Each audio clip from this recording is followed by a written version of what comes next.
안녕하세요. AT 자격시험 기출문제 풀이를 여러분과 함께할 김혜숙 교수입니다. 반갑습니다.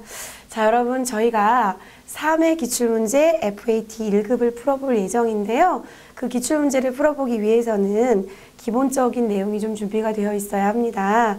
먼저 더존 I+ 프로그램이 설치가 되어 있어야 되고요.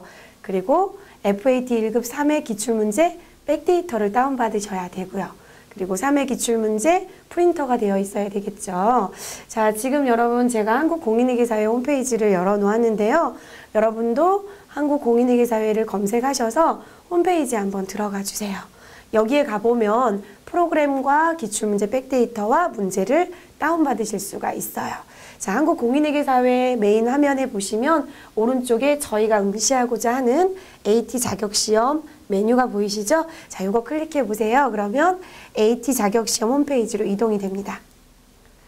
이동됐어요? 네. 그러면 이 메인 화면에 여러분이 이제 회원가입하시고 인터넷 접수하시고 나면 시험에 응시가 가능한데요. 저희가 공부하고자 하는 프로그램은 맨 하단에 보시면 왼쪽에 I+ 프로그램 다운로드라는 메뉴 보이시죠? 네, 이걸 누르시면 돼요. 자, 이걸 누르셔가지고 소속 입력하시고 무료 다운로드 하셔서 받으시면 되는데 이 부분이 좀 궁금하시면 제가 FAT 2급 1강에 처음에 이 기출문제 풀이를 시작할 때 자세한 내용을 올려놓았으니까 그 강의를 좀 참고하시면 되고 프로그램이 설치가 안 되신 분들은 그 강의 참고하시고요. 프로그램이 설치되신 분들은 그냥 수업을 따라가시면 되겠어요. 자, 어떻게 준비가 됐나요? 자, 그러면 프로그램이 설치가 됐다는 전제하에 기출문제를 한번 가보도록 하겠습니다. 자, 요 프로그램 다운로드해서 설치하신 다음에는 기출문제를 클릭해 주세요. 네, 그러면 여기에서 3회 기출문제가 10번에 보시면 있네요. FAT 1급 해가지고 10번에 기출문제 및 답안 해설 해가지고 이 파일을 다운받으시면 돼요. 클릭해 줄까요? 자, 저희 한국공인회계사회 AT 자격시험은요, 모든 자료를 다운받으실 때 보시면 이렇게 수험번호와 감독관 확인번호가 있는데요. 여러분이 시험장에 가시면 내 수험표에 있는 수험번호를 입력을 하셔야 되겠지만 지금 저와 수업을 하실 때는 요 임의의 수험번호를 넣어주시면 되니까 요걸 한번 메모해 놓도록 하겠습니다. B03 일이 8개예요, 여러분. 그리고 감독관 번호는 K3. 시험장에 가시면 감독관 번호가 시험 직전에 주어져요. 그럼 감독관 번호를 딱 치는 순간 시험이 시작되는 것이지요. 자, 다운 한번 받아볼까요? 자, 첨부 파일을 클릭하시면 여러분이 다운받고자 하는 위치를 폴더 변경을 해서 선택해 주시면 되는데요. 바탕화면을 받고 싶으면 바탕화면을 클릭하시면 되겠어요. 저는 바탕화면 한번 받아보도록 하겠습니다. 확인, 전송 시작. 네, 바탕화면에 이제 받아졌을 텐데요. 자, 여러분 바탕화면으로 한번 이렇게 가보시면 여러분이 지금 다운받아 놓은 3회 FAT 1급이 있는데요. 저는 미리 받아 놓았어요, 여러분. 자, 요 아이콘을 클릭하셔서 마우스 오른쪽으로 압축을 풀어보도록 하겠습니다. 여기에 압축을 풀어주시면 폴더가 이렇게 생성이 됩니다. 네. 자, 더블 클릭하시고요. 자, 들어가 봤더니 답안지와 문제지가 있는데요. 시험장에 가시면 A형과 B형의 문제지를 쭉 나눠 주시는데요. 내가 받은 시험 문제가 A형인지 B형인지에 따라서 여러분이 답안 작성하는 유형 자체의 채점이 달라집니다. 그래서 조금 있다가 화면에 진입해 보시면 답안 작성이라는 버튼이 보일 텐데 그 답안 작성 버튼에다가 내용들을 쭉 넣으시면 되는 거예요. 자, 그러면 우선은 이 답안지는 열지 마시고요. 저랑 문제를 푸셔야 되니까 답안지는 궁금하셔도 우선 나중에 여시고 A형을 한번 문제지를 출력해서 준비해 주시면 되겠고요. 그리고 AT 아이콘은 프로그램이 지금 설치가 되어 있는 상태에서 AT라는 3회 기출문제 백데이터를 설치하시는 부분이에요. 지금 여러분 3회 기출문제는 회사가 무엇으로 되어 있는지 한번 보도록 할게요. 자, 이게 저희 시험지인데요. 쭉 내려가 보시면 여러분 이렇게 컬러풀하게 이쁘게 시험 문제가 나오고 있습니다. 자, 저희 회사 이름이 미영상사예요. 미영상사라는 회사가 기존의 백데이터가 있을 텐데 그 백데이터를 파일에다가 담아놓은 거예요. 여러분 저희 시험은 이렇게 모든 증빙들이 실물하고 유사하게 출제가 되고 있고요. 칼라로 나오기 때문에 여러분이 추후에 실무에 가셔서 업무를 이행하실 때 이 자격증 공부와 연장선에서 업무를 하시는 그런 장점이 있는 자격증이에요. 자, 이 문제를 출력해서 가지고 계시고요. 요 AT라는 파일을 더블 클릭하시면 미영상사의 기존에 있는 내용들이 쭉 우리가 시험에 응시할 수 있게 설치가 되는 거예요. 따닥 더블 클릭해 주세요. 이 백데이터는 여러분 더존 I+ 교육용 프로그램이 설치된 상태에서 설치를 하셔야지만 되겠죠. 설치 눌러주시고요. 잘 되고 있습니다. 저희 거 파일이 어디에 들어가는지 화면이 쭉 움직이면서 보여지시고 있고요. 확인.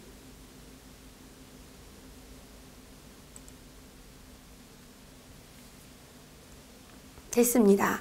자, 우리가 시험장에 가도 이런 화면이 제 눈앞에 이렇게 펼쳐져 있어요.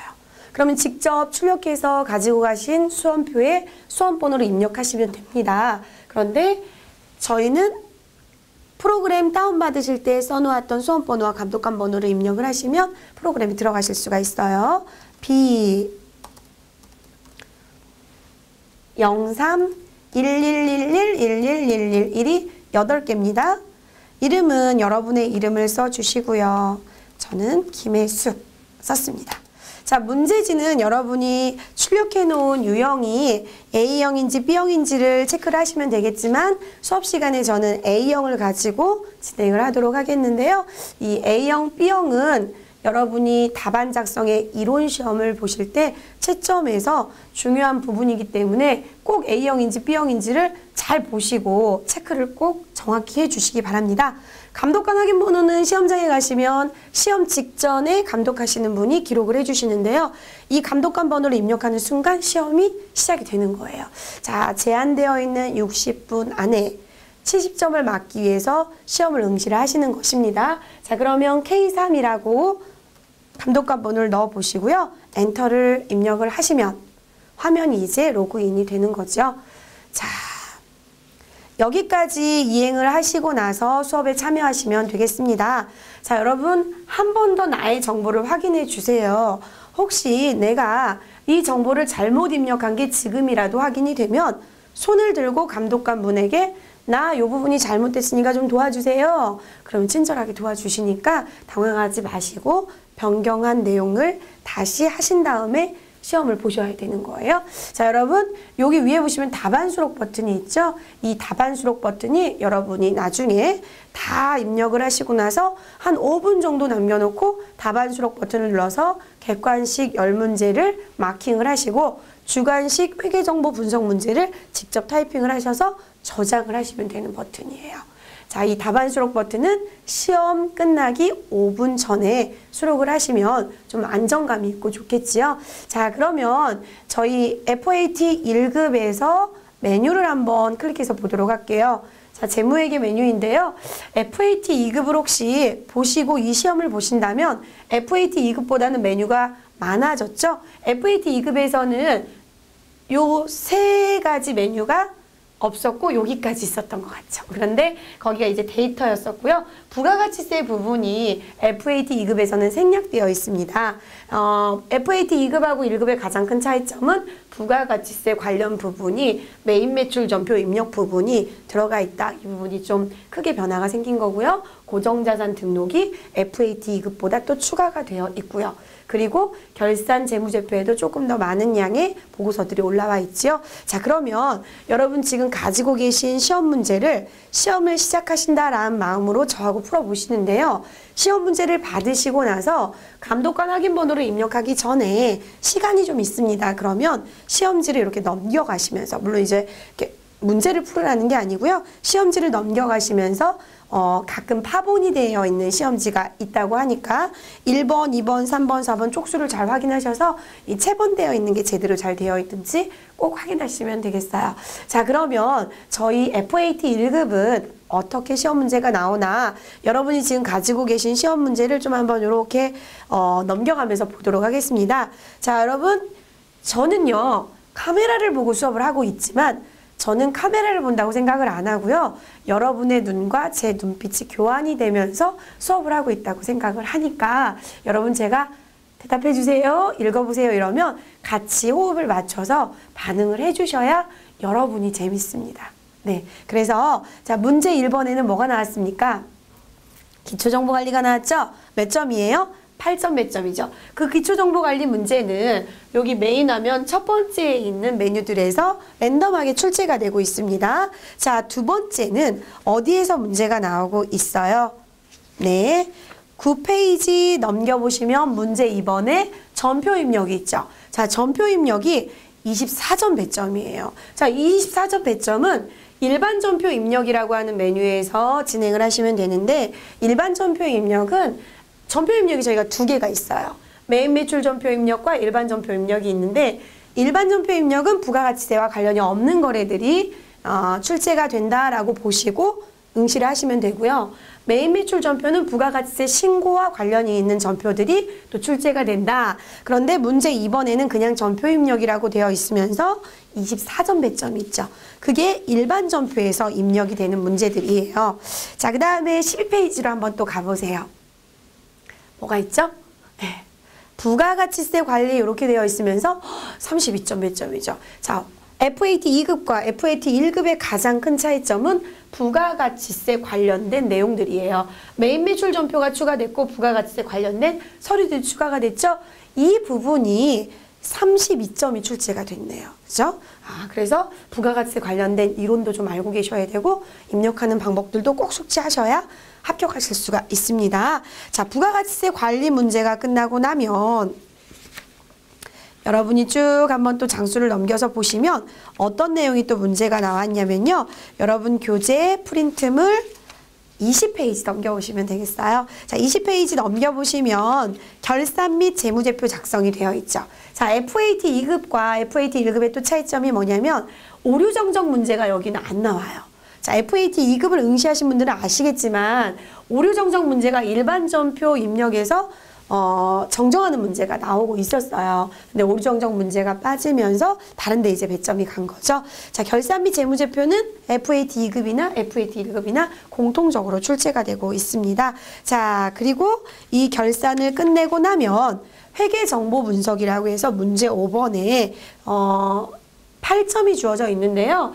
여러분 내가 보는 기초정보관리, 내가 입력하는 일반 전표 입력과 메인 매출 전표 입력 밑으로 보시면 장부들이 많이 있죠? 제 장부들. 그리고 이쪽에 보시면 보고서들이 있죠, 여러분. 이 보고서들에서 그리고 여기 부가가치세 관련된 자료들에서 조회하셔서 답안을 산출하는 게 또 나오고 있습니다. 자, 그러면 지금부터 저와 지금 이렇게 문제가 출제되고 있는데 내가 어느 부분에서 점수 맞기가 조금 쉽겠다, 어느 부분이 좀 어렵겠다라는 게 풀다 보면 이제 느낌이 와요. 그래서 부족한 부분들을 지금 연습을 하셔야 합격의 지름길이겠죠? 자, 그러면 저와 함께 FAT 1급 3회 기출문제를 풀어보도록 하겠습니다. 자, 여러분 가지고 계신 기출문제 7페이지를 한번 펴주세요.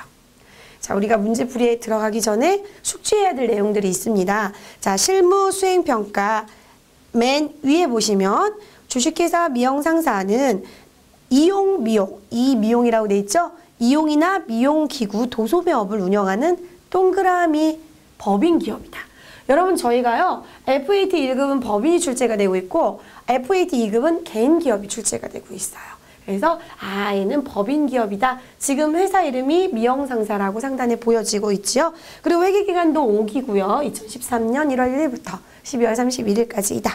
자, 실무수행 유의사항을 꼭 지켜서 입력을 하셔야 감점이 안 되겠습니다. 1번, 부가가치세 관련 거래는 메인 매출 전표 입력 메뉴에 입력하고 부가가치세 관련 없는 것은 일반 전표에 입력해라. 이렇게 되어 있는데 여러분이 지금 문제에서 보셨다시피 전표 입력이라고 되어 있는 부분들을 일반 전표에서 쭉 진행을 좀 하시면 되겠고요. 메인 매출 전표 입력이라고 되어 있는 부분들이 이제 부가가치세 관련 부분에서 쭉 진행을 하시면 돼요. 그래서 문제를 푸시다 보면 감이 와요. 이 부가가치세 관련 거래다? 아니다. 그래서 이 부분들이 이제 FAT 1급부터는 조금 복잡해지기 시작을 하는데요. 천천히 정성을 다해서 또 준비하시다 보면 또 접근하기는 쉬우실 거예요. 자, 2번 보시면 타계정 대체 관련 거래는 꼭 반드시 코드를 입력해라. 여러분, 타계정 대체 거래는 어떤 거냐면요. 여러분이 가지고 계신 재고자산 있죠? 상품. 요 미형상사는 이용이나 미용 도소매업을 하고 있기 때문에 이용이나 미용 도소매 그 상품들 있죠? 그 상품들이 원래는 팔려고 갖고 있는 거예요. 그러면은 사왔을 때는 이분법으로 분계를 합니다. 상품 분계법 중에서 사왔을 때는 매입 원가로 차변의 상품이라고 잡으세요. 그리고 판매했을 때는 대변의 상품 매출로 수익으로 잡으세요. 알고 계시죠? 네, 이분법이 뭐였더라? 그러면 한번 또 이제 공부했던 거 떠올려 보세요. 이렇게 하고 결산 시점에 상품에 대해서 안 팔린 부분은 그대로 재고로 두고 팔린 부분을 상품 매출 원가로 대체를 해서 비용화하거든요. 이렇다 보니까 상품은 보통 사오면 차변의 매입으로 상품, 팔면 대변의 상품 매출 수익 발생인데 그런 게 아니고 사왔던 상품을 매출 목적이 아닌 다른 목적으로 다른 계정 과목으로 이제 대체가 되는 상황들이 옵니다. 어떤 상황들이냐면 저희가 갖고 있던 이용재료나 미용재료를 이를테면 거래처에 기부를 하셨다. 접대를 하셨다. 거래처는 기부가 아니죠. 접대죠. 거래처에 접대를 하셨다. 또는 국가기관이나 뭐 이런 이제 공공기관들의 좋은 마음으로 기부를 하셨다. 그래서 접대와 기부를 했을 때 우리 거 상품이 어떻게 분계되겠는가 한번 생각을 해보세요. 그러면 차변에 있던 상품의 원가가 대변으로 상품 자산 감소로 기록이 되면서 차변으로는 접대했으면 접대비, 기부했으면 기부금으로 잡히니까 이는 팔려고 갖고 있는 재고자산임에도 불구하고 다른 계정 과목으로 대체가 됐구나. 우리 회사 상품으로 있던 게 우리 회사 상품이 없어지면서 접대비나 기부금으로 됐구나. 이럴 때 대변의 상품에 적요를 8번이라는 적요를 걸어요. 이걸 타계정 대체라고 해요.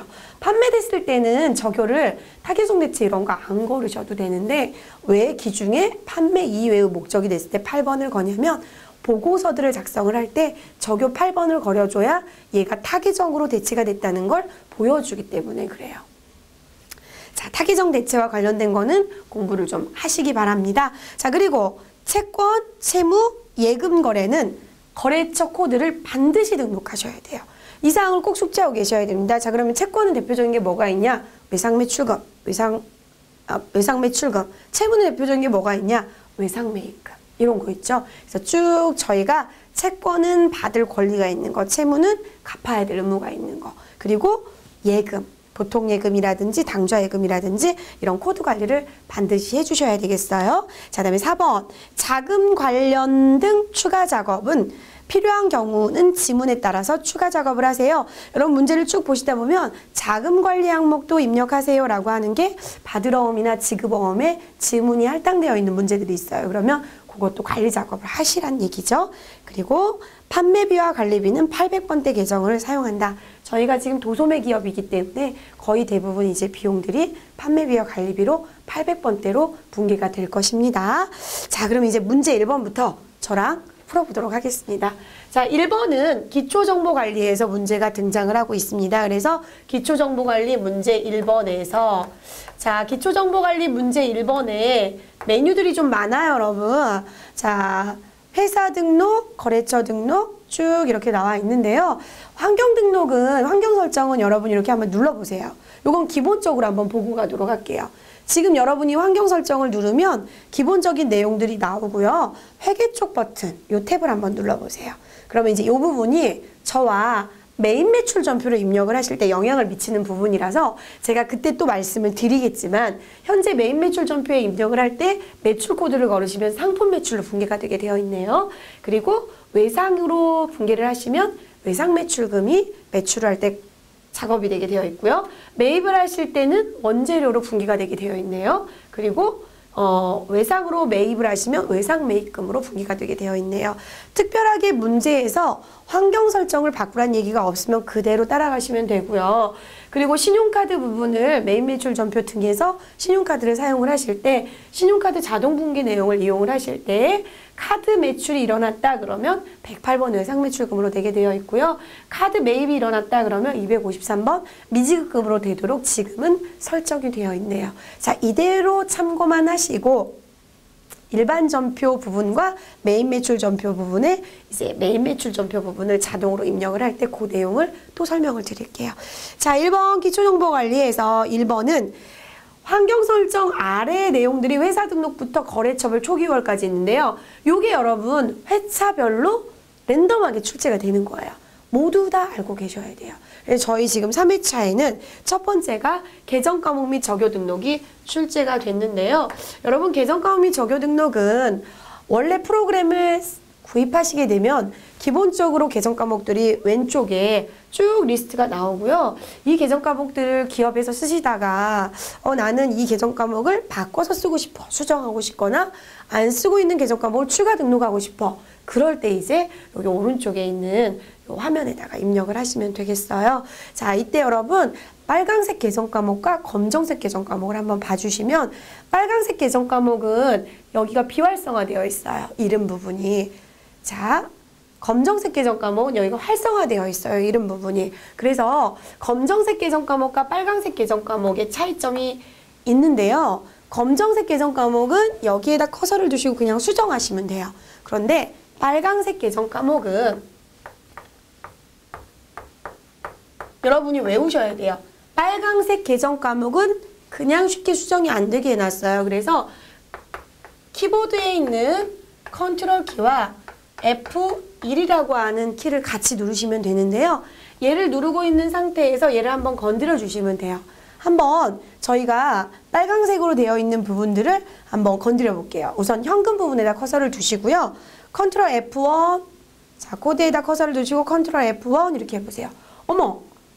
조금 전에는 비활성화되어 있던 회색창이에요. 무슨 색으로 바뀌었어요? 하얀색으로 바뀌었죠? 그럼 자연스럽게 수정하시면 되는데 현금은 현금으로 그냥 한번 이렇게 기록을 해볼게요. 됐죠? 이렇게 하면 수정이 되는데 다시 또 가보시면 회색창으로 비활성화되어 있어요. 그럼 난 여기를 수정할 거야 하고 글씨를 이렇게 쓰셔도 얘가 수정이 안 되는 이유는 빨강색이라서 그래요. 빨강색은 무엇을 입력한 뒤에 이름을 바꾼다? 컨트롤 F1 암기하셔야 됩니다. 검정색은 자, 기타 제해금을 제가 한번 바꿔볼게요. 그냥 기타 제해금으로. 어때요? 수정되죠? 이런 것들을 알고 계셔야 되는 부분이고요. 자, 이번에 저희 거 문제는 이제 뭐가 나왔나 한번 볼까요? 상품 설치 수수료 미수가 자주 발생해서 용역 미수금 계정 과목을 등록하고 상시로 적용을 하고 싶대요. 자, 그러면 내가 지금까지 안 쓰던 계정 과목을 사용을 하겠다. 그런데 이제 기존의 계정 과목들 이렇게 쭉 보고 여러분 여기 이렇게 142번 같은 데 보시면 회사 설정 계정 과목이라는 게 있거든요. 이 계정 과목들은 여러분이 자유자재로 쓰실 수 있는 여유 코드인데 이 문제에서는 여유 코드에서 문제를 주지 않고 기존에 112번이라고 되어 있는 공사 미수금을 우리는 안 쓰니까 이걸 가지고 바꾸겠다는 거예요. 자, 그런데 여러분 공사 미수금이 지금 몇 번이냐면 112번이에요. 자, 이렇게 스크롤을 해서 찾아가셔도 되겠지만 간편 찾아갈 수 있는 방법을 말씀을 드릴게요. 여러분 원래 처음부터 계정 과목을 딱 들어가시잖아요. 커서가 101번으로 가는데 코드는 절대로 안 바뀌어요. 안 바뀌어서 여러분이 여기에다가 이렇게 코드를 치시잖아요. 그럼 바뀌는 게 아니고 걔한테 옮겨가요. 즉 내가 입력한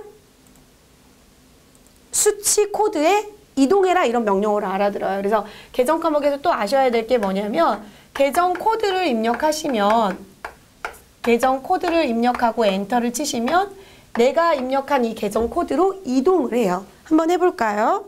112 바로 보이는데 여러분 이동했죠. 네. 그런데 공사 미수금이 지금 빨간 색깔 계정 과목이네요. 여기가 비활성화되어 있죠? 그럴 땐 무엇을 입력하시고요? 컨트롤 F1을 입력하시고 자 한번 해볼까요? 컨트롤 키 누른 상태에서 F1 하얀색으로 열렸죠? 그러면 커서를 여기에다 갖다 두시고 입력하시면 되는 거예요. 용역 미수금으로 됐습니다. 자, 성격이나 이런 부분들에 대한 내용은 없으니까 계정 구분들은 그냥 가시면 될 것 같고요. 적요가 또 나와 있는데요. 이게 원래 공사미수금이었기 때문에 이 내용을 좀 바꿔주자는 거죠. 그런데 현금적요에서 하나, 대체적요에서 하나 이렇게 나왔네요. 여러분이 현금적요와 대체적요의 차이점은 알고 계시죠? 물론 저희 시험에는 적요를 타계정 대체 외에는 입력을 안 하셔도 돼요. 그래서 저희가 공부하는 입장에서 이 정도는 알고 계셔야 되니까 현금적요는 여러분이 전표를 입력을 하실 때 1번 출금이라는 유형을 입력하실 때가 있어요. 어떨 때죠, 여러분? 네, 대답하고 계시죠? 네. 현금 총액이 어디로 분계될 때? 대변으로 출금, 자산의 감소로 분계될 때 차변의 계정과목만 입력할 수 있게 도와주는 코드가 1번 코드예요. 그러면 매입 매출 전표, 일반 전표 이런 부분들에 보시면 입금, 출금이라고 적히는 그 내용들은 이 코드 때문에 그런 거예요. 얘는 출금이라고 적히고 대변에 자동으로 현금으로 프로그램이 분계를 해주죠. 이렇게 현금으로. 그럼 나는 어디만 입력하면 되냐? 여기만 입력하시면 돼요. 여기를 내가 직접 입력해주고 상대는 출금에 의해서 현금으로 적히는 게 현금 전표예요. 근데 이런 전표를 작성을 하실 때 여기에 오는 계정 과목이 현금 적요를 끌고 오는 거죠. 자, 그 다음에 입금 전표라고 있는데요. 입금 전표는 현금이 입금되는 게 자동으로 이렇게 기록이 되고요. 그리고 대변은 내가 입력해 주는 거예요. 현금이 입금됐어. 2번을 걸으면 현금 총액이 차변으로 입금됐다고 프로그램이 자동으로 분계를 하고요. 나는 대변만 하면 돼. 이럴 때 현금 적요가 오는 거예요. 자, 그럼 대체 적요는 뭐냐? 자, 전표 입력하시는 걸 한 번도 안 해보셨다면 이 부분이 지금 이해가 안 가실 거니까 전표 입력하는 부분들을 좀 알고 계시다면 이 부분이 좀 이해가 가실 거예요. 이 부분은 제가 전표 입력할 때 또 말씀을 드릴게요. 자, 대체 적요는 3번이라고 입력하면 차변이라고 알아들어요, 프로그램이. 그래서 차변에 여러분이 직접 해당되는 계정 과목을 쓸 때 4번이라고 입력하면 프로그램이 대변이라고 알아들어요. 내가 직접 대변을 입력할 때 이럴 때 쓰는 게 대체 적요예요. 걔가 끌려와요. 그러니까 이렇게 차변 대변을 내가 직접 쓸 때 대체 적요를 끌고 오는 거죠. 그리고 결산 전표에는 결산 차변, 결산 대변이라는 5번, 6번 전표도 있어요. 자, 이렇게 해서 여러분이 지금 적요 입력하는 거 이제 결산 때 저희가 5번과 6번을 한번 또 말씀을 드릴 거예요. 어쨌거나 지금 계정 과목에 있는 적요라는 것은 가계부를 하나 쓴다고 하더라도 10,000원이 나갔어. 출금 자리에. 왜 나갔어? 여러분 저희 회계는 복식부기에 의해서 하고 있기 때문에 원인과 결과를 양쪽에 다 써주셔야 되는 거래의 이중성, 대차 평균의 원리로 여러분이 공부를 하고 계시죠. 그러니까 양쪽의 것들을 다 써줄 때 다 써주시고 나서 가계부는 한쪽만 써도 되죠. 근데 저희는 2개 다 써줘야 되죠. 근데 다 써줄 때 가계부도 옷 샀어, 원피스 이렇게 쓰듯이 여기에도 어떠어떠해서 복리후생비가 나갔어 이렇게 써주는 게 이 적요라는 부분이에요. 그런데 저희가 공사미수금을 용역미수금으로 바꿨으니까 여기에 있는 현금적요도 바꿔주자. 정정하자가 아니고 얘는 등록하면 되겠네요. 여기는 여러분 건드리면 안 되겠네요. 지금 문제에서는 그냥 1번에 추가 등록하는 거예요. 자, 1번 쓰시고요. 1이라고 넣으면 자동으로 01이라고 들어갑니다. 현금 적요에 설치대금, 미수금, 현금, 회수. 그러면 여러분이 입금이나 출금 전표로 공사미수금 이런 걸 잡으실 때는 얘가 끌려오는 거죠. 전표 입력할 때. 자, 대체 적요에도 하나를 더 넣는데요. 이번에는 2번. 설치대금 미수계상. 다른 건 신경 안 쓰셔도 돼요. 이제 이런 거 입력을 하실 때 수험생분들이 가끔 질문을 하세요. 그러니까 공사라는 것도 바꿔줘야 되지 않아요? 이게 성격상 안 맞지 않아요? 시험 문제에 안 나온 거는 고민하지 마세요. 물론 이제 실무에 가시면 여러분이 내 입장에 맞게 바꿔주셔야 되겠지만 이 부분은 현금 적요의 1번과 정렬이 됐네요. 대체 적요의 2번에 자료가 잘 들어가 있으면 점수가 4점이 배점이 됐네요. 됐습니다. 자, 이제 두 번째 문제를 보도록 하겠습니다. 두 번째 문제는 기초정보관리 중에서 어디에서 출제가 됐냐면요. 정기분 손익계산서에서 출제가 됐네요. 자, 그러면 여러분 정기분 손익계산서는 지금 어떨 때 거냐면 지금 이 미영상사가 해당 기수가 2013년도 5기죠. 그럼 이 전기분위가 4기 때 전기에 넘어온 재무상태표, 전기에 넘어온 손익계산서. 그러니까 얘는 작년 거죠, 여러분. 작년 거.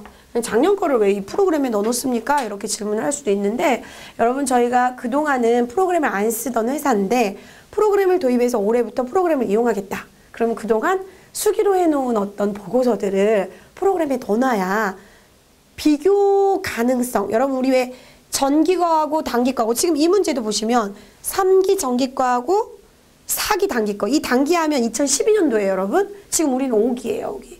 그러다 보니까 항상 보고서를 올릴 때는 전기와 단기를 비교하게 되어 있죠. 그러니까 지금 2013년도 거를 작업을 지금 한다 하더라도 2012년도 거가 보고서가 들어가 있어야 추후에 단기분 재무상태표나 손익계산서를 넣을 때 전기 단기가 비교가 되겠죠. 그래서 전기와 단기를 비교해서 보고서를 올려야 하기 때문에 전기분 자료들을 쭉 넣어놔야 되는데, 다른 내용들은 아마 별 문제가 없다라는 거죠. 제가 전기분 재무상태표 한번 열어볼게요.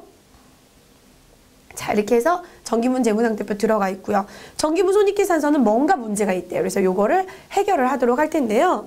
여러분 손익계산서의 최종 목적지라고 하면 얘는 결국은 수익에서, 벌어들인 수익에서 비용을 차감을 하시면 최종적으로는 무엇을 산출하냐면 당기순 손익, 이익이 나는 걸로 한번 해보면 당기순 이익을 산출하죠. 자, 요 기업 작년에 당기순 이익 났나요? 예, 보고서 금액으로 보니까 프로그램에서 3,467만 3천원 이익 났다네요. 그런데 시험 문제에서는 이게 아니라는 거죠. 여러분, 이 시험 문제의 단기가 2012년도 거예요. 그 옆에 전기 거 보시면 안 돼요. 그러니까 또 친절하게 단기에다가 이렇게 테두리를 좀 붉은색으로 해놨죠, 여러분. 자, 그래서 단기 거 금액을 보시면서 비교를 하시는데, 단기 거 당기순이익이 이 프로그램의 당기순이익하고 다르죠. 그러니까 시험이죠. 여러분이 프로그램에 있는 것을 시험 문제에 맞게 조정하시는 거예요. 자, 그러면 여기서부터 쭉 보시는데요. 왼쪽 거 항목별로 보자니 이 계정 과목들이 너무 많아요. 그러니까 오른쪽에 있는 항목별 합계를 보셔야 돼요. 자, 봤더니 매출액은 일치가 되고 있네요. 매출원가는, 저희는 매출원가가 지금 3,825만원. 이것도 일치가 되네요. 기초상품 재고액 플러스 단기상품 매입액 마이너스 기말상품 재고액인데, 여기에서도 여러분 문제가 출제가 많이 되고 있죠. 여기에서 제가 키를 하나 말씀을 드릴게요. 물론 본 문제는 일치가 되니까 상관없지만 요 기말상품 재고액이라고 하는 것은 여기에다 커서를 갖다 놓고 정정하는 문제가 나온다 하더라도, 제가 지금 키보드 누르고 있거든요. 정정이 안 되죠. 여러분 요거 어디서 오는 거예요? 네, 그건 팁으로 알고 계셔야 돼요. 전기분 손익계산서에 매출원가 자리에 기말상품 재고액은 요 손익계산서에서 수정이 안 된다. 그러면 어디로 가야 수정이 된다? 네, 전기분 재무상태표에 가셔서 수정을 하셔야 돼요. 본 문제와는 관계가 없지만 이런 문제들이 출제가 자주 되고 있어요. 그러면 이 부분에 있는 내용을 고치려면 전기분 세무상태표 가셔서 상품의 내용을 고치고 이쪽으로 오시면 바뀌어져 있는 거죠. 자, 얘는 문제 없으니까 넘어가고요. 자, 내용을 한번 판매비와 관리비 쪽을 보도록 할 텐데, 2,379만 7천원인데 저희 프린트물에는 2,381만 5천원. 여기서 뭔가 문제가 생겼으니까 지금부터 800번대 비용들을 쭉 한번 1대1로 대조를 해보도록 하겠습니다. 복리후 생비, 급여, 복리후 생비, 여비교통비, 접대비, 통신비. 여러분 왠지 그냥 넘어가시고 싶죠? 숫자가 되게 비슷하죠? 45만 7천원인데요. 저희 프린트물 기출문제는 47만 5천원이에요. 7하고 5자가 바뀌었죠? 47만 5천원으로 바꿔주세요. 그러면 어느 정도 단기순이익이 이제 바뀌었겠죠? 그리고 판매비와 관리비를 다시 한번 봤더니 2,381만 5천원으로 일치가 됐죠? 그러면 이 부분은 더 이상 안 보셔도 되고, 그 밑으로 가서 영업의 수익을 한번 봤더니 240만 원 일치가 되고요. 그리고 영업의 비용을 봤더니 저희 프로그램에는 없죠. 그런데 여러분 문제에는 영업의 비용에 이자 비용이 90만 원이 있으니까 이자 비용에다가 90만 원을 넣어주셔야 되겠죠. 지금 0이니까 아무것도 없다는 거죠. 자, 이자 비용 90만 원, 909. 자, 여러분 이 프로그램을 이용을 하실 때는요. 또 팁 하나가 뭐냐면 여러분이 숫자 키보드에 더하기 버튼, 플러스 버튼을 클릭을 하시잖아요. 그러면 자동으로 0이 1000단위죠. 3개가 들어가요. 그걸 이용하시면 편해서 90만 원을 내가 입력하고 싶다 그러면 900 플러스 이렇게 누르시면 되겠어요. 알고 계시죠? 네, 됐습니다. 자, 그러면 이제 당기순이익이 일치가 되는 모습이 보여지네요. 3,375만 5천 원. 오케이. 이렇게 되면 지금 여기에서 제시되어 있는 부분인 4점도 받으실 수가 있는 거죠. 그래서 여러분 자료 설명 잘 읽어보시고 수정되거나 추가된 내용들을 바꿨더니 결국은 당기순이익이 일치되더라. 손익계산서 문제가 나오면 이렇게 정기부는 당기순이익이 일치하는지 여부를 보시면 되겠어요. 자, 이렇게 해서 기초정보관리 문제에 주어져 있는 두 문제를 수도강렬비 7자와 5자를 바꿔서 47만 5천 원 해주셨고요. 이자 비용이라고 해서 90만 원을 추가로 입력했습니다. 어때요? 할만하시죠? 자, 그러면 이제 저랑 풀어보지 않으신 전기분 재무상태표, 회사 등록, 거래처 등록, 정기분, 잉여금 처분계산서, 거래처별 초기화 이런 부분들도 모의고사나 기출문제를 한국공인회계사의 홈페이지에서 다운받으셔가지고 입력을 쭉 하셔야 되겠습니다. 자, 그 다음에 문제 2번으로 한번 가볼 텐데요. 여러분 문제 2번을 하기 위해서는 저희가 기본적으로 분계라는 걸 좀 하실 수 있어야 돼요. 나는 아직 분계가 좀 약한 것 같아 그러면 여러분이 분계 연습을 좀 하시고 오셔야 될 것 같습니다. 그래야 시험장에서 당당하게 문제를 맞추실 수가 있죠. 여러분 이 전표 입력 문제가 지금 쭉 주어져 있는데요. 이 전표 입력을 하시기 전에 여러분이 알고 계신 분계라는 걸 한번 생각을 해보도록 할게요. 분계하세요. 그러면 지금은 전표 작성하세요. 요 말이에요. 입금전표, 출금전표, 대체전표 이제 이 얘기가 나오네요. 출금전표, 입금전표 이런 것들을 또 대체전표라고 얘기를 하거든요. 자, 그러면 세 개의 전표를 작성을 하시는 건 조금 이따 보시도록 하시고 이 분계라는 걸 하려면 최소한 3가지는 알고 계셔야 돼요. 문제를 읽는 순간 뭐가 떠올라야 되냐면 계정 과목이 떠올라야 되는데 계정 과목이 좀 잘 안 떠올라요. 연습이 좀 안 돼서. 그러면 계정 과목 비슷한 거 외상 매입금이 안 떠오르는데 외상은 있잖아요. 글씨가. 그럼 외상만이라도 써놓으시고 살을 붙여 가시다 보면 아주 정확하게 분계를 하실 수가 있어요. 계정 과목은 최소한 몇 개? 2개. 왜냐하면 복식부기 원인과 결과 차 대변에 최소 하나씩은 넣어줘야 되잖아요. 그러니까 최소 2개를 찾으시고 그리고 계정 과목 옆에 그 계정 과목에 어떤 금액을 입력하셔야 되는지 복리후생비다 그럼 복리후생비 얼마 넣어야 되지? 미지급금이다 미지급금이 얼마 넣어야 되지? 이렇게 디테일하게 분석을 하신 다음에 그 다음에 마지막으로 제가 거래액 판료소를 떠올리라고 해요. 왜냐면 이걸 먼저 안 하시고 머릿속에 계속 거래액 판료소가 먼저 움직이잖아요. 그러면 상당히 수험생들이 반대로 입력을 많이 하세요. 그게 안 그럴 것 같죠. 근데 시험장 환경이 제한된 60분 안에 이 시험 문제는 방대하단 말이에요. 그걸 풀어내려다 보니까 순간 문제를 읽으면서 입력을 하게 되는데 문제 읽는 순간 차대변을 하나를 실수를 하게 되면 그거를 피드백을 하실 시간이 없으신 분들은 그냥 또 실수하시게 되시더라고요. 자, 기준. 계정 과목을 2개 찾아낸다. 그리고 그 계정 과목에 금액을 세팅한다. 그리고 마지막에 거래의 판료소로 차변과 대변을 찾아낸다. 그럼 전표 작성 끝난 거죠. 자, 그러면 이 차변과 대변을 어떻게 구분을 할 것이냐. 제가 그 부분을 좀 이제 설명을 드리도록 할게요, 여러분. 자, 여러분, 요렇게 잘 보이세요? 네. 여러분이 이미 이 기출문제 3회 정도 풀 정도의 실력이면 회계 공부를 어느 정도 하셨겠다라고 전제하에 이걸 보시는 건데요. 자, 이 동그라미가 하면 피자 한 판이라고 한번 생각해 볼까요? 네, 이렇게 동그라미가 있는데요. 이 동그라미 안에 모든 거래가 다 들어간다고 한번 생각해 보세요. 여러분 사람이 태어나면 성별로 구분을 지어라. 그러면 어떻게 구분 지으셔야 돼요? 남자, 여자. 뭐 100%죠? 아니라고요? 남자, 여자. 그렇죠? 그런데 남자, 여자라고 자연인으로 태어난 우리가 다 구별이 되듯이 이 부분도 회계를 공부하는 여러분은 구분을 하실 수 있어야 되고요. 기업에 거래가 발생을 해서 이 거래가 발생한 거를 전표를 작성하겠다 하면 5가지에 다 들어가요. 독수리 오형제라고 할까요? 5가지 다 들어가요. 그 5가지가 뭐예요, 여러분? 저한테 한번 말씀 좀 해주실래요? 네. 기업이 지배하고 있고 청구할 수 있는 권한이 있는 게 뭐예요? 자산. 아, 이거 현금. 자산. 금고 속에 있어. 아, 이거 보통 예금. 통장 속에 있어. 자산. 느낌 오죠? 네. 그 다음에 부채. 아, 이 부채 은행에서 빌려온 돈이야. 차입금, 부채. 자, 자본. 아, 이 자본. 우리 기업주가 우리가 주식을 발행했더니 기업주가 이 주식을 사가면서 주주들이죠. 주주가 이 주식을 사가면서 그 주식에 대해서 액면가액으로 자본이 들어왔어. 그리고 초과되는 돈도 있었어. 어쨌거나 여러분 이 기업에 주주들이 투자한 돈이 요거. 그럼 여러분 이 기업의 자산이 통틀어서 1억이라고 한번 해봅시다. 1억인데 진짜 그거 네 거야? 이렇게 물어봤어요. 내 손 안에 1억인데 진짜 그거 네 거야? 야, 그럼 그거 당연히 내 거지. 내가 지배하고 있고 내가 처분할 수 있는 권한이 있고 내가 청구할 수 있는 권리가 있어.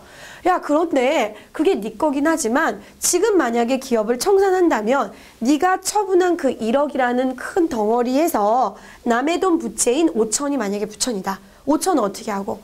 빼고 5천은 빼고 나머지 돈이 누구예요? 자본이에요.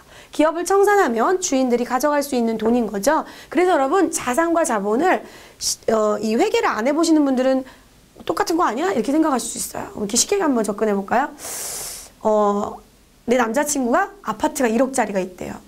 아파트 1억짜리가 있어요? 오, 좋다. 1억이 내 소유야. 근데 물어봤어요, 남자친구한테. 야, 이거 1억 다 네 거야? 그랬더니 아니야, 이 1억 중에는 아파트 중도금이 6천만 원이 있어. 그럼 얼마만 이 친구 거예요? 그렇죠, 4천만 원이죠. 그게 자본이에요. 그러면 내가 지배하고 있는 나의 아파트지만 진짜로 이 아파트를 처분하였을 때 1억을 받았다면 6천만 원은 은행에 중도금을 갚으시고 남는 것만 내 거가 되는 거죠. 그래서 자산과 자본의 차이는 있지, 여러분? 자, 그 다음에 기업이 경영활동을 하면서 벌어들인 수익, 상품 매출. 수익을 벌어들였는데 이 수익을 벌어들기 위해서 우리 영업사원이 열심히 일을 했어요. 급여 줬죠. 열심히 일해서 밥 사줬어요. 복리후생비. 열심히 일을 해서 또 뭐 했을까요? 네, 여러 가지 사무용품비나 소모품비 이런 것들을 지불했어요. 그럼 그런 것들은 이 수익을 일으키기 위해서 비용이 있을 수밖에 없겠죠. 자, 여러분 세상에 태어나면 남자와 여자로 다 구분되듯이 여러분이 지금 보고 계신 이 회계라는 것은 어떠한 거래든지 간에 자산, 부채, 자본, 수익, 비용으로 다 들어가요. 그러니까 사례를 보시고 이 5개를 구분하는 능력이 정말 중요하죠. 자산인 것 같아, 부채인 것 같아, 수익인 것 같아, 비용인 것 같아, 자본인 것 같아. 그 느낌, 감, 그걸 잡으셔야 돼요. 이게 좀 안 되면 공부를 좀 하고 오세요. 금방 해요. 이 거래후 판례서 부분인데요. 자, 얘를 이렇게 잘라볼게요, 여러분. 자, 얘를 이렇게 자르면 자산, 부채, 자본은 보고서를 올릴 때 어떻게 약속을 했냐면요. 약속을 이렇게 하기로 했어요. 자산, 부채, 자본은 어느 보고서로 가라? 재무 상태표라고 하는 보고서로 가라. 수입과 비용은 어디로 가라? 손익계산서라고 하는 보고서로 가라. 알고 계시죠? 자, 요렇게 약속을 해서 이 하나의 피자 덩어리를 요렇게 3덩어리로 나누고 이렇게 2덩어리로 나누면 이렇게 좀 나눠지는 보고서가 되겠죠? 그러면서 이 수익 덩어리하고 비용 덩어리가 좀 차이가 나면 당기순이익이나 손실이 나면서 이 자본에서 플러스 마이너스가 되는 게 보여지실 거예요. 그러면서 자산, 부채, 자본은 재무상태표로 가는데 여러분 얘의 정의가 뭡니까? 일정 시점의 기업의 무슨 상태? 재무 상태. 그러다 보니까 1월 1일 날 너 자산 얼마 갖고 있어? 1월 1일 날 너 부채 얼마 갖고 있어? 12월 31일 날 너 자산 얼마야? 이렇게 시점으로 얘기하는 재무 상태고요. 얘는 일정 기간의 손익계산서는 일정 기간의 경영성과. 수익에서 비용을 뺐더니 이만큼 벌었더라 하는 경영성과. 그래서 얘는 1월 1일이나 12월 31일을 보고 시점으로 하지만 얘는 1월 1일부터 12월 31일 일정 기간으로 보고가 되고 있죠. 자, 그러면 여기에서 파생된 애들이 분개가 되는 거예요. 그럼 원래 자기 자리에다가 한번 써봅시다. 자, 여러분 이렇게 왼쪽에 쓰신 거를 우리는 뭐라고 얘기를 해요? 차변이라고 얘기를 하죠. 오른쪽에 쓰신 거를 대변이라고 얘기하죠. 차변 요소만 한번 가지고 와볼게요. 지금 써져 있는 상태로. 자산 일로 와라. 비용 일로 와라. 됐죠? 자, 대변에 있는 거 한번 써볼까요? 그러면 부채 일로 와라. 자본 일로 와라. 수익 일로 와라. 됐죠? 네. 자, 그러면 이 자산, 부채, 자본, 수익, 비용을 왜 이렇게 썼냐면요. 원래 자리가 이 자리예요. 얘네들은 원래 차변 자리에서 보고서가 생성이 되네요. 그러면 원래 자리는 증가시키세요. 이렇게. 그리고 얘는 증가라고 안 하고 발생이라는 표현을 씁니다. 자, 얘도 증가라고 안 하고 발생이라는 표현을 씁니다. 어때요? 알고 계시죠? 자, 이렇게 해서 현금이 누구 입장에서 여러분 이 분계라는 걸 할 때는요. 여러분 회계 담당자 입장이나 경영자 입장이 아니고 누구 입장에서 하셔야 되냐면 기업 실체 입장에서 하셔야 돼요. 자, 그럼 이 기업 실체는 누구냐? 얘예요, 얘 여러분. 그죠? 미형상사라고 하는 기업 실체 입장에서 현금이 이 기업에 들어왔어. 그러면 현금 자산 증가는 차변. 복리후생비 지불안이라고 현금이 지출이 됐어. 그러면 현금의 자산 감소는 어디로 가요? 대변. 이럴 때 현금은 차변으로 분기되는 게 아니고 지출됐으니까 어디로요? 대변으로. 짝꿍. 반대로 갈 때는 여러분 감소가 되는 거예요. 그리고 얘도 반대로 갈 때는 은행에서 돈을 빌렸어. 차입금. 대변 증가 50만 원. 그런데 이 빚을 갚았어. 그러면 부채는 이제 더 이상 없으니까 부채의 감소. 이럴 때 차입금은 왼쪽으로 와요. 똑같은 차입금인데 어떨 때는 오른쪽에 오고 어떨 때 왼쪽에 오고 똑같은 자산인데 어떨 땐 차변에 오고 어떨 땐 대변에 오고 느낌 아시죠? 느낌 아니까. 여러분 거래에 팔려서 지금 거의 다 알고 계시죠? 제가 이거 진행하기 전에 한번 하고는 있는데요. 한번 이렇게 잘 생각을 한번 해보시면 이 느낌은 다 오실 것 같아요. 자, 이 자본은 원래 대변에서 증가를 하는데요. 우리 기업이 자본금이 증가를 할 땐 대변으로 가지만 본의 아니게 자본을 줄일 때가 있단 말이에요. 그럴 때는 자본금을 차변으로 분계를 하는데 요때 자본은 차변으로 감소가 됩니다. 어때요, 여러분? 자, 왼쪽에 8개, 오른쪽에 왼쪽에 4개, 오른쪽에 4개. 토탈 8개. 그래서 이게 뭐다? 거래의 판료소다. 그러면 앞으로 분계를 하거나 전표 작성을 할 때는 계정 과목이라는 것을 요 안에 것들을 다 떠올리신 다음에 금액 세팅하시고 차변 대변을 요걸로 인식을 하셔야 돼요. 정말 중요하고요. 요게 여러분 시험에 합격을 좌우하는 부분이에요. 기초지만 정말 중요해요, 여러분. 그래서 순간 잘못 생각하시면 또 요 부분이 좀 바뀌는 경우가 있잖아요. 자, 그럼 이제 문제를 한번 풀어보도록 할 텐데요. 여러분, 제가 아까 적요라는 걸 설명을 할 때 전표를 3개가 있다 또 이렇게 설명을 했으니까 그 부분을 이제 또 여기를 보고 설명을 드리도록 할게요. 자, 문제 1번 먼저 보겠습니다.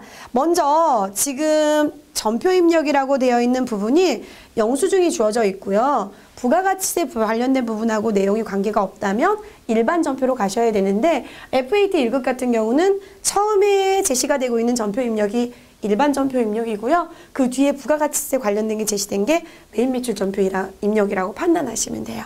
자, 우선 일반 전표 입력에서 영수증을 보니까 3만 원인데요. 여러분 원래 기업에서 증빙이 세금계산서, 신용카드 매출 전표 또 뭐 있죠? 그렇죠. 현금 영수증, 즉 지출 증빙. 그리고 이런 간이 영수증들이 있는데 이런 간이 영수증들은 여러분 얼마까지만 비용으로 인정이 되죠? 네, 3만 원이요. 그래서 이 3만 원은 인정이 되는 비용이라서 비용 처리할 수 있어요. 그렇지만 여러분이 세금계산서나 신용카드 매출 전표나 현금 영수증이 아니면 이렇게 이제 일반 전표에다가 입력을 하시면 되겠어요. 자, 볼게요. 이 미영상사가 3만 원의 돈을 9월 2일에 지출을 했어요. 자, 9월 달로 들어가시는데요. 날짜를 입력하시면 그날 하루만 입력하실 수가 있어요. 날짜를 입력 안 하시고 달을 넣으시면 한 달을 입력하실 수가 있어요. 달 넣고 쭉 한번 입력해 보도록 할게요. 9월 며칠이에요? 2일. 문제 한번 볼까요? 저 영수증을 왜 우리가 받았냐면 노후된 에어컨 가스 배관을 수선하고 수선비를 현금으로 지급하였대요. 거래 자료를 입력하시오. 이렇게 나왔네요. 자, 그러면 전표 입력의 첫 번째 문제는 가장 내가 느낌이 오는 계정 과목을 먼저 기록하시는 것도 좋아요. 자, 현금이라는 계정 과목 눈에 보이네요. 그 다음에 수선이라는 그 명목으로 이게 나갔다고 하니까 수선이라는 이름을 한번 이렇게 써봤어요. 현금은 계정 과목 공부했던 것 같아요. 그러면 현금인데 현금은 무슨 성격이다? 이 5가지에서 자산이다. 그런데 금고에 있던 현금이 나갔으니까 자산의 감소는 어디로 적는다? 대변으로 적는다. 자, 현금이라는 자산이 감소해서 대변. 제가 여러분 칠판에 판서를 할 때는 차대변을 이렇게 구분 표시로만 하도록 할게요. 금액은 저희 기출문제에 나오니까 그 금액을 참고하시고요. 금액은 생략하도록 할게요. 자, 그럼 이제 수선이라는 행위를 했는데 이 수선한 행위가 어떤 계정 과목으로 들어가야 되겠는가? 금액은 3만 원이고 수선했으니까 수선비로 들어가면 되겠더라. 이런 것들은 여러분 아주 소소한 비용들이죠. 그렇기 때문에 비용 처리하시면 돼요. 그러면 비용이 발생했다. 이렇게 하시면 되겠네요. 그런데 여러분 추후에 이제 공부를 더 하시다 보면 이렇게 수선이라는 행위를 했을 때 보는 시점이 두 가지가 있어요. 내용 연수를 증가시켰다거나 자산의 가액을 증액시켰다거나 이러면 자본적 지출로 하죠. 그런데 얘는 지금 비용 처리했으니까 수익적 지출이라고 떠올리시면 되겠고, 시험에서는 여러분 단서가 없잖아요. 그러면 수익적 지출로 가시면 돼요. 근데 보통 자본적 지출로 나오는 것들은요, 거기에 이제 힌트가 나와요. 자본적 지출로 하세요. 그러면 어떻게 해야 돼요? 비용으로 하시면 안 되고 해당 자산의 취득원가에 플러스 하시는 식으로 더 하시면 돼요. 그래서 시험 문제를 푸시는데 자본적 지출이라는 느낌이 말로 나오거나 내용 연수가 증가했다거나 가액이 증가하게 됐다. 이 수선을 통해서 엘리베이터를 설치했다, 에스컬레이터를 설치했다. 이런 내용이 나오지 않는다면 그 가벼운 금액들은 비용 처리하시면 돼요. 얘도 여러분 비용 처리하시면 되겠죠? 자, 보시다시피 현금으로 대변이 분기가 되니까 출이죠, 여러분. 이렇게. 출인데 총액이 현금으로 한 번 분기가 되면 출금이라는 코드 도움을 받으시면 돼요. 그럼 1이라고 한번 입력해 볼게요. 요 1번이 전표 입력할 때 요 구분 코드를 얘기를 하는 거예요. 1번 출금이라고 입력을 하니까 여기에 뭐라고 입력이 되어 있어요? 현금. 나는 대변을 입력 안 해도 된다. 자동으로 출 때문에 얘가 현금이라고 입력을 한다. 나는 그러면 차변만 입력하면 되니까 가볍게 수선비. 코드는 여러분 이 코드란에다가 수선이라는 글자를 치시거나 아니면 F2 키를 누르셔도 돼요. 자, 수선이라는 글자를 입력하셔서 검색하시거나 수선해 볼까요? 그럼 또 이렇게 나오죠. 수선과 관련된 코드들이. 그런데 F2 키 눌러서 또 수선 이렇게 하셔도 돼요. 편한 걸로 하시는데 F2 키를 누르는 작업보다는 아마 직접 치시는 게 편할 거예요. 입력을 하셔서 검색하시는 게.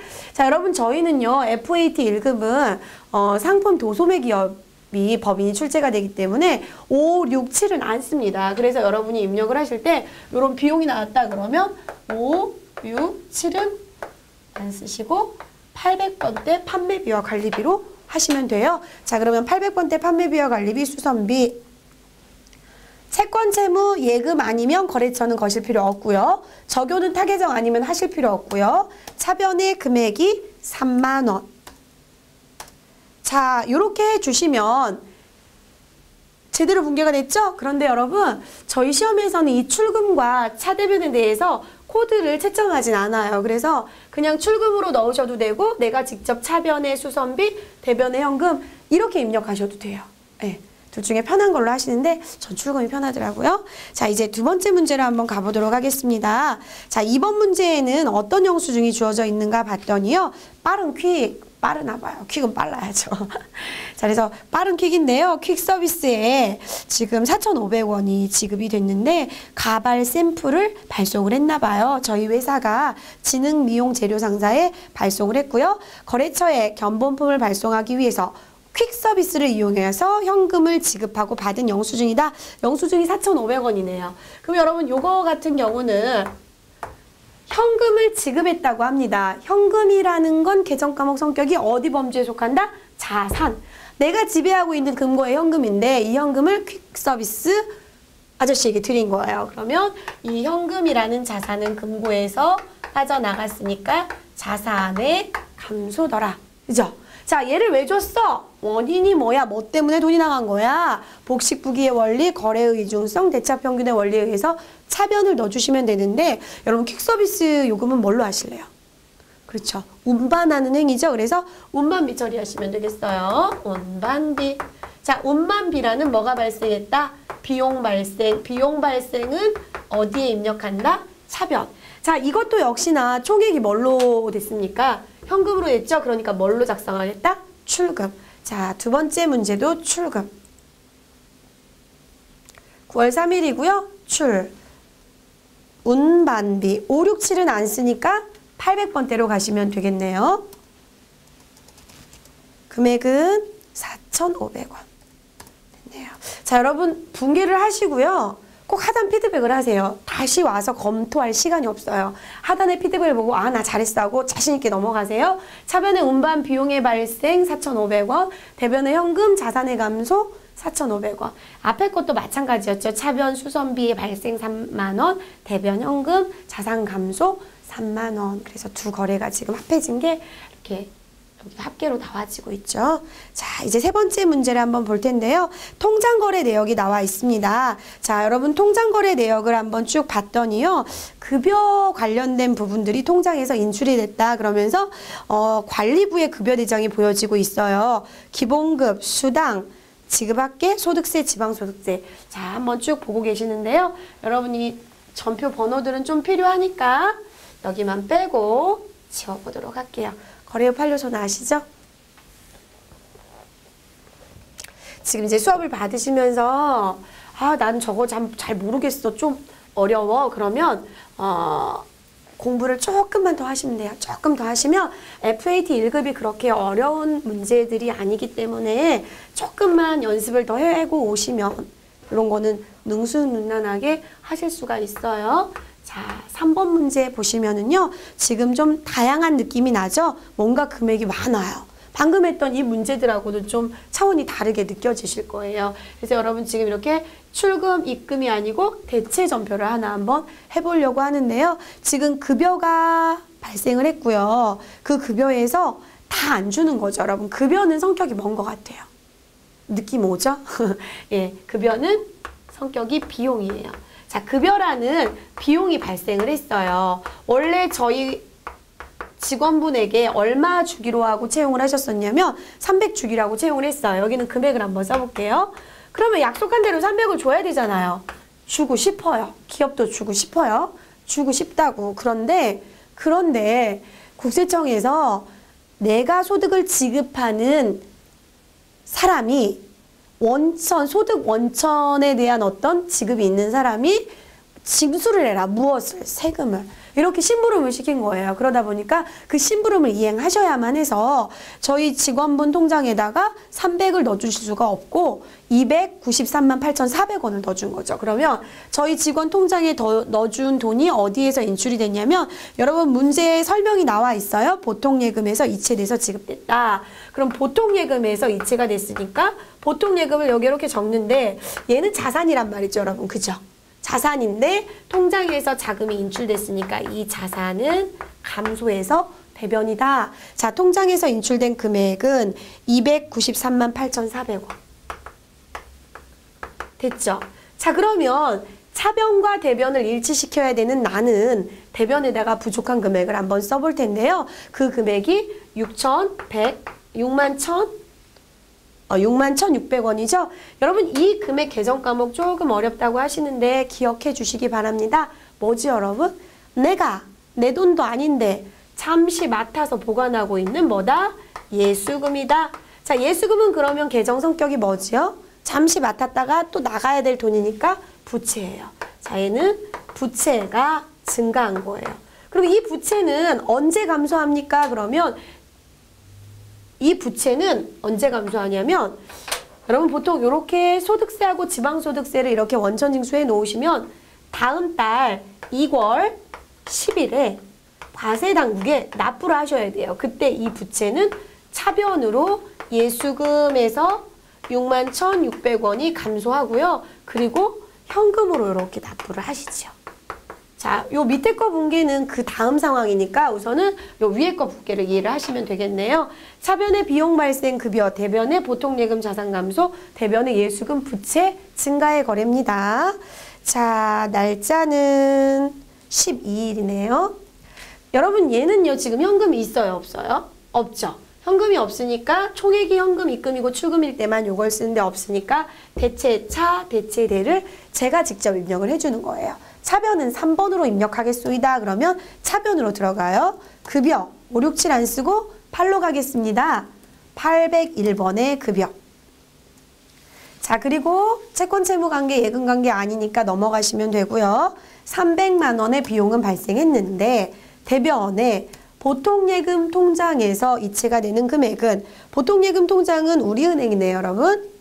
통장 거래 내역 그 표를 보시니까 우리은행에서 293만 8,400원이 나갔어요. 차액이 얼마가 뜨냐면 61,600원이 뜨는데 이 돈이 여러분이 예수에 놓으신 예수금인 거죠. 자, 그럼 12일자 대변에 예수금 검색하셔서 여러분 이 엔터를 한번 이렇게 치시잖아요. 그럼 우리은행이 내려와요. 그러면 제가 팁으로 말씀드릴 게 이제 많이 제가 사용하는 게 뭐냐면 사이 띄우개 있죠?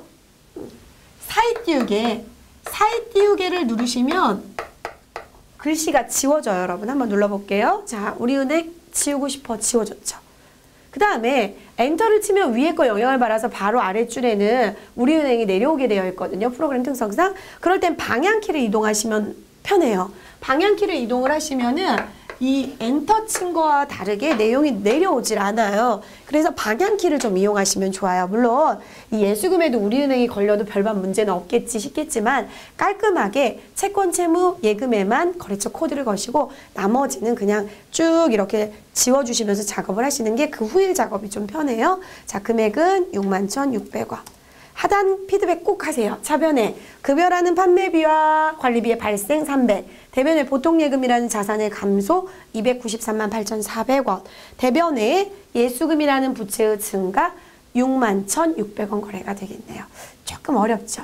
이 분계는 조금 초보자들이 어렵다고 하는 분계긴 해요. 근데 여러분은 공부를 열심히 하셨을 테니까 이런 문제 정도는 알고 계시고, 그 다음에 이 예수금을 차변으로 없애는 분계까지 알고 계셔야 되겠어요. 이 부채가 그러면 내가 빚진 것도 아닌데 왜 생긴 거야? 이러면서 이제 의문을 갖는 게 예수금인데, 예수금은 본의 아니게 잠시 보관해야 될 돈이에요. 지불해야 될 돈을 떼놨기 때문에 예수금을 했다가 의무를 이행하셨을 때 감소가 되는 거죠. 자, 그 다음에 4번 문제를 한번 또 보도록 하겠습니다. 여러분 4번 문제는 9월 15일자입니다.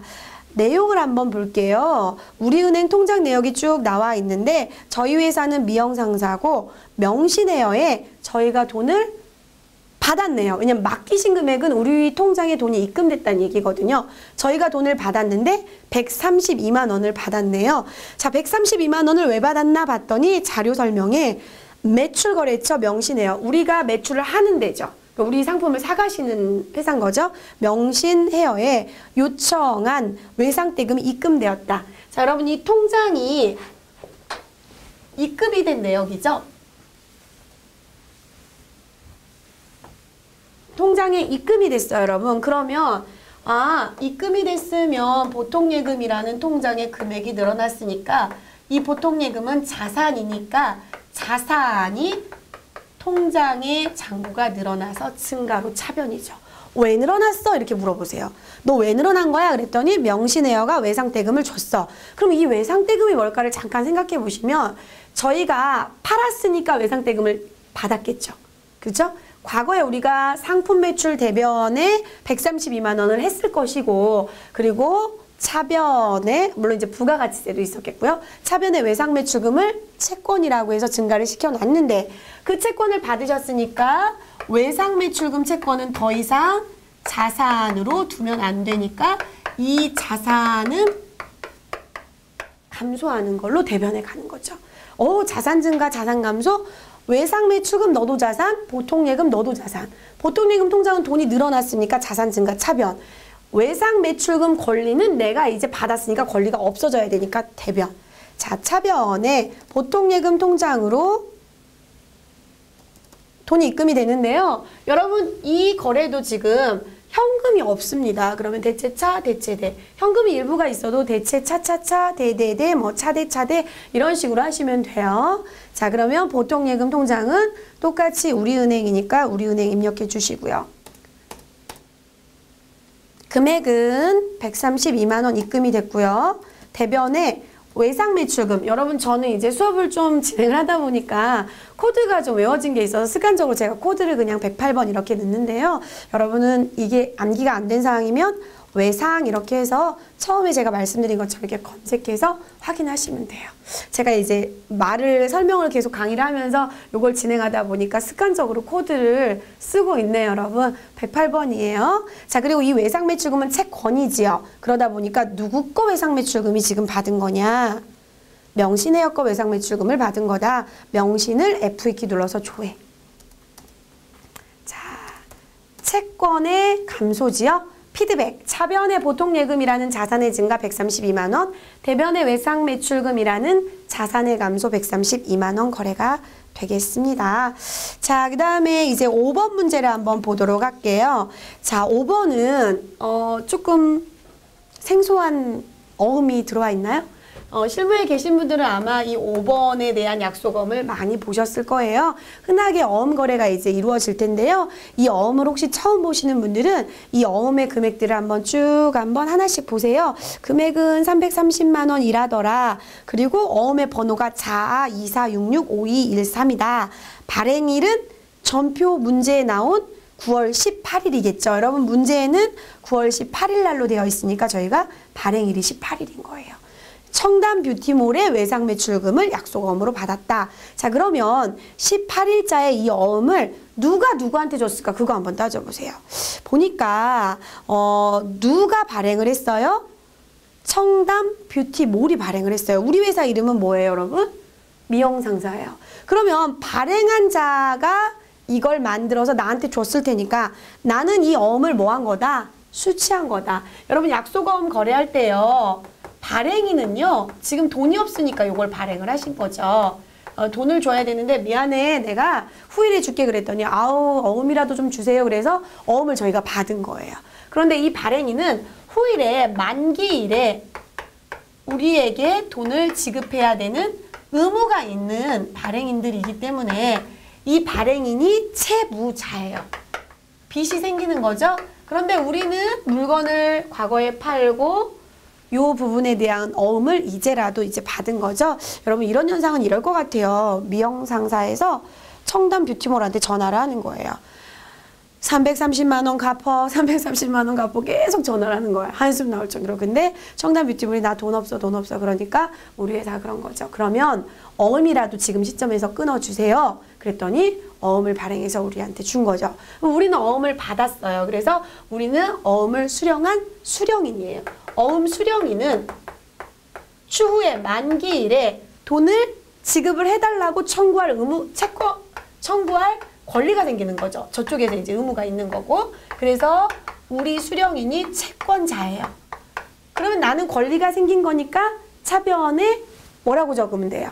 네, 받으러옴이라고 적으면 되죠. 자, 이제 여러분 이 출금과 입금과 대체는 어느 정도 아실 테니까 살짝 지우고요. 자, 내가 지금 어음종이가 내 손 안에 왔어. 그런데 이 어음종이는 내가 무엇을 받아서 받은 어음이냐면 상품을 팔아서 받은 어음이야. 그래서 받으러옴을 하실 수가 있어요. 과거에 여러분 상품을 팔았겠죠. 그럼 대변에 상품 매출과 부가세가 있었겠고 차변에 외상 매출금이 있었는데 그 외상 매출금을 하도 안 갚아서 달라고 하니까 어음을 받은 건데 이 어음은 그래도 만기까지만 기다리면 돈을 받으실 수가 있는 채권이에요. 채권이므로 자산이고 받을 권리가 받으러옴은 증가했지만 외상 매출금 마냥 외상 매출금 요 권리는 요 이름은 이제 줄은 거죠. 외상매출금에 기록해 놓은 게 받으러옴으로 대체가 된 거죠. 외상매출금이라는 자산은 감소했다. 이렇게 되겠네요. 그러면 여러분 이때 이 문제가 거래자료만 입력하는 거면 저렇게 분개를 하시면 되는데 이 문제 배점이 8점이네요. 여러분 여기 어음에다가 무엇도 하세요? 자금 관련 정보도 입력하셔서 받으러옴 현황에 기입하세요. 그러면 상단부에 관리라는 버튼이 있습니다. 여러분 그 관리 버튼을 이 어음 요 자리에서 누르시면 돼요. 어음이 입력되어 있는 자리에서. 그럼 먼저 분개부터 해볼게요. 자, 받으러옴은 차변. 누구한테 어음을 받았길래 얘를 만기 때 누구한테 돈을 이제 원래 여러분이 어음은 은행 가져가면 은행이 이 뷰티에서 돈을 꺼내서 우리한테 줍니다. 청담 뷰티몰 통장에서 이제 자금이 인출이 되겠고 우리는 나중에 만기 때 받겠죠. 어쨌거나 이 받으러움은 지금 현재로서는 청구권이 청담 뷰티몰에게 있는 거죠. 얘한테 받을 어음이야. 돈 받을 거야. 금액은 330만 원. 자, 그리고 이 받으러움은 예전에 차변해 놓은 외상 매출금 108번에 있는 뷰티몰게 없어지고 어음을 받은 거 4001번이에요. 330만 원. 3300 플러스 더하기 잘 활용하고 계세요? 네, 됐습니다. 여러분 제가요 지금 순간 여기 빨강색이지 하고 쳐다봤거든요. 제가 330만 원, 330만 원 했어요. 뭐가 잘못했어요? 그렇죠. 날짜가 잘못됐죠? 날짜가 여기 18일인데 여기에 할 때 어떻게 10일이 들어갔네요. 여기는 그냥 날짜 바꾸시면 돼요. 여러분 날짜는 언제라도 가서 수정하시면 돼요. 자, 날짜 바꾸시고요. 차변에 받으러움, 대변에 외상매출금. 이제 날짜를 바꿨더니요 또 빨강색이에요. 그죠? 여러분 이건 꼭 알고 계셔야 돼요. 뭐냐면 지금 현재 얘를 먼저 입력하고 얘를 했을 때 날짜가 바뀌다 보니까 얘 날짜를 일치시켜줘도 얘는 1번 전표로 들어가고 얘는 몇 번 전표로 들어갔어요. 2번 전표로 들어갔죠. 여러분 저처럼 이렇게 붕괴하실 때 이런 현상이 발생하면 아예 아랫줄을 지워버리고 다시 쓰시는 분들이 계세요. 그러시지 마시고요. 이 전표번호 수정할 수 있어요. 어디서 수정할 수 있냐면 2번을 1번으로 수정하시면 되는데 상단부에 보시면 여러분 번호 수정이라는 버튼이 있어요. 내가 어떤 줄을 번호를 수정할 거야 그러면 지금 외상매출금 줄이 잘못됐으니까 외상매출금 줄을 클릭을 하시고 번호 수정 버튼 한번 이렇게 눌러보세요. 누르시면 조금 전에 여기에 커서가 안 갔었어요. 근데 이걸 누르는 순간 커서가 일로 움직이죠? 자, 다시 눌러볼게요. 그러면 번호 수정에 커서가 안 가요. 다시 누르면 다시 이게 더블 클릭하고도 또 효과가 있는데 이 상단부에 있는 버튼을 누르시면 이렇게 번호 수정에 가요. 그럼 1번 이렇게 바꿔주시면 돼요. 그랬더니 하단에 있던 빨강 색깔 대차 차액이 없어졌죠. 그래서 입력하시거나 오류 정정 문제를 이제 낮은 급수에서 푸실 때도 이렇게 전표 번호가 달리 돼서 붕괴 대차 차익이 생기면 전표 번호를 번호 수정으로 눌러주시면 되는데요. 이게 한번 누르고 나면 계속 커서가 이쪽으로 가요. 그럴 때는 다시 한번 이 번호 수정 버튼을 누르시면 돼요. 그러면 이제 커서가 안 가죠? 커서가 자꾸 가면 거기까지 엔터 행위를 하셔야 되니까 불편해요. 이렇게 한 번 누르고 해서 번호 수정했더니 전표가 일치가 됐네요. 그러면 이제 뭘 또 챙기셔야 되냐면 받으러움 줄에다가 클릭을 하시고요. 상단부에 관리 버튼을 누르시면 돼요. 눌렀어요. 자, 우리는 지금 어음을 받으신 거예요. 그러면 이 받으신 어음은 여러분 저희가 어음을 지급할 때는요.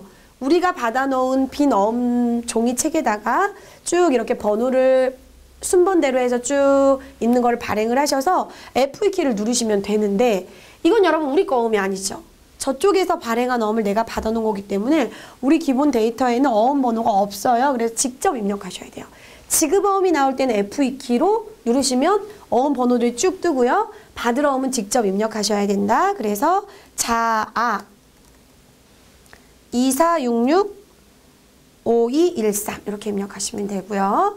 그리고 이 자수하고 타수하고 이런 걸 물어보시는 분들도 있으신데요. 저희 시험에서는 크게 상관은 없지만 이 하단에 보시면 자수, 타수 말이 웃기죠. 이게 뭐냐면 여러분 저희가 다이렉트로 1대1로 둘이 어음을 주고받으면 자수어음이에요. 그런데 배서라는 거 혹시 아세요? 저희가 받아놨던 어음을 배서하거나 그쪽에서 받아놨던 어음을 저희한테 배서할 때 이 1차적인 거래가 아니고 2차적으로 이렇게 어음이 오고 갈 때는 타수라고 걸거든요. 그런데 저희 시험하고는 자수로 저희는 시험이 나오기 때문에 다이렉트로 거래한 것만 지금 FAT 1급에서 나오고 있으니까 그냥 별 단서가 없으면 넘어가시면 되고요. 발행일은 지금 전표 날짜고요. 만기일은 여러분 왼쪽에 보시면 만기일이 뭐냐면 지급기일이에요. 여러분 이거 만기되면 은행으로 가시잖아요. 그럼 은행에서 이 뷰티몰 통장에서 돈을 받으실 수가 있어요.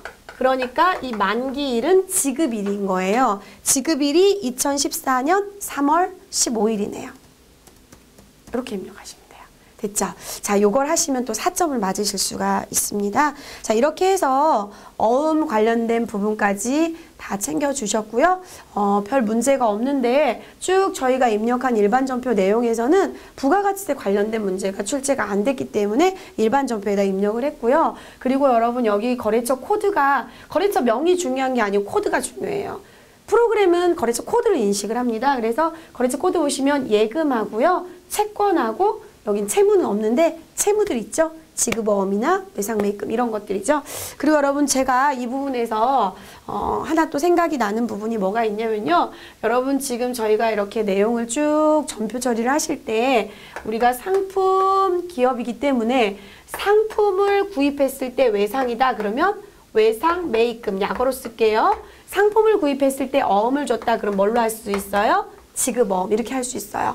그럼 상품을 매출했을 때 이분법으로 저희가 분개를 하는데 상품을 매출했을 때 외상이다 그럼 뭘로 해요? 예의 짝꿍 외상 매출금. 상품을 매출했는데 어음이다 그러면은 어음 받았다 그러면 예의 짝꿍 뭘로 해요? 받으러.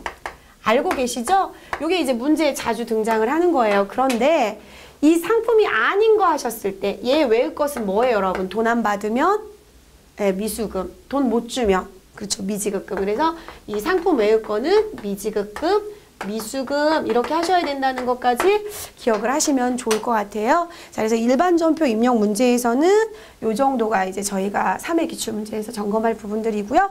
분계가 좀 어려우시면 개인적으로 공부를 조금 더 하시면 가능하실 거예요. 자, 이렇게 해서 이번 시간은 여기에서 마치도록 하고요. 다음 시간에 부가가치세 관련 문제부터 회계정보 분석까지 풀어보도록 하겠습니다. 수고 많으셨습니다.